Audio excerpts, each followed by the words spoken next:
back in the naturopath. Let's talk about omega-3 and arthritis. There is ample scientific documentation now that validates the use of omega-3 supplementation with all forms of arthritis, whether it's gouty arthritis, whether it's rheumatoid arthritis, whether it's osteoarthritis, knee arthritis, neck arthritis, it doesn't matter. You're going to benefit from taking omega-3. Let me explain.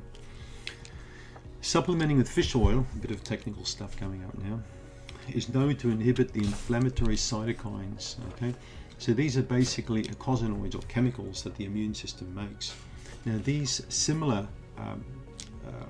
pathways I'm talking about are also affected by pharmaceutical drugs. So Big Pharma targets the same thing that omega-3 has been doing for a long time anyway.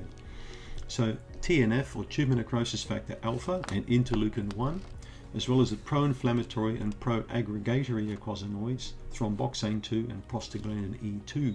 Now in English, what that means is it also helps to stop all sorts of weird blood pathways and mechanisms going on, particularly the ones that induce you towards a pain state. All right, so it's going to stop swelling, it's going to stop redness, it's going to reduce pain and inflammation. That's what omega is going to do. Taking omega-3 on a daily basis allows the body to have access to long-chain fatty acids, EPA, DHA, particularly the EPA, which suppress low-grade inflammation linked with many diseases. So studies have also shown in the Lancet, like in the British Medical Journal, has shown that there's no real benefit from taking very high doses with osteoarthritis. So 2,000 to 3,000 milligrams a day is more than adequate for osteoarthritis. With rheumatoid arthritis, you'll need to go higher because it's autoimmune based. You need to step the dosage up, right?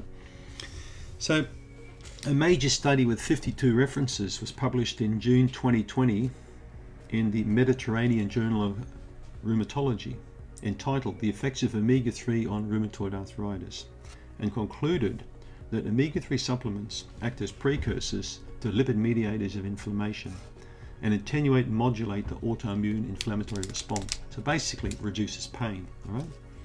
So rheumatoid arthritis is a condition that's not going to go away. It's going to stay, but you can reduce the pain with it. Another trick I use with people with RA, rheumatoid arthritis, is recommending to step their ginger intake up and also their intake of turmeric. Turmeric and ginger both work on the inflammatory pathways as well. I've got a lady with the most crippling rheumatoid arthritis who lives on an island off the coast of New Zealand, who takes every day 1 teaspoon of ginger powder and every day 1 teaspoon of turmeric powder. And you know what's happened?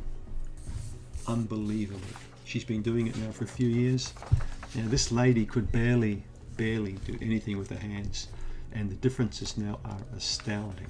I told her to dramatically step her intake of fatty fish up. They catch a lot of fish on the island.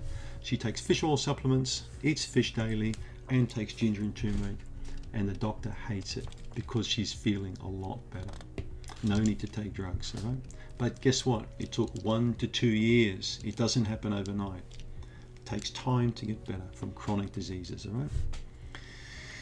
I've certainly seen and witnessed several patients reporting improvements, including some very significant improvements in pain reduction and improved mobility of the hands, neck and back after taking high doses of omega-3 religiously for 1 to 2 years. Some will notice improvements very rapidly within a few months, but in my opinion takes 12 to 18 months before major improvements are noticed, all right? And we're talking up to 6,000 milligrams of EPA DHA per day. But RA is a bad condition, all right? So if the person's got no results from taking omega-3 after say 6 or 12 months, I would start to be seriously looking at including digestive enzymes into the equation. Looking at gallbladder problems or liver problems. There could be a fatty liver problem, there could be some sly drinking going on there, who knows, but the liver needs sorting out. But generally the stomach, pancreas and gallbladder, if you give the person enzymes, they can uptake the fat better, they break them down, they absorb the fat better that way, and they'll get a better outcome. All right, thanks for tuning in.